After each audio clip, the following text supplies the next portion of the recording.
Today we're announcing the first ratings in our new whiplash prevention test, which is part of our overall crashworthiness evaluations. Rear impact crashes are the most common crash on the roadways today, and so this means that they affect a lot of people. And so we're doing this testing to make sure that automakers are designing the best seats possible in order to reduce those injuries.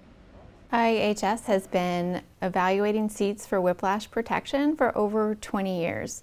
This original test did a great job at reducing injuries and improving seat designs, but we're still seeing that people are getting injured in the real world, and so we're introducing this new test to encourage further improvements in seat and head restraint designs.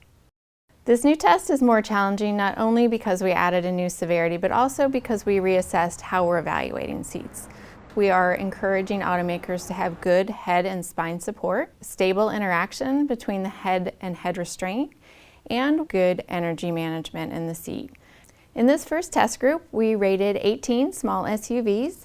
We had 4 good performers: the Toyota RAV4, the Hyundai Ioniq 5, the Subaru Forester, and the Audi Q3.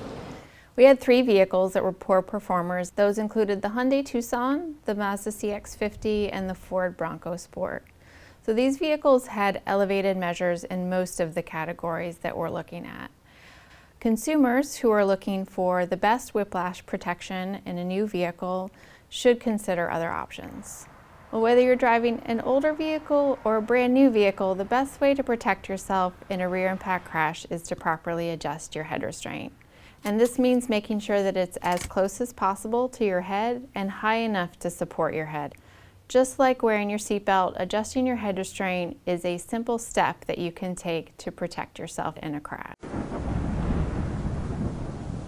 Für mehr Videos einfach abonnieren.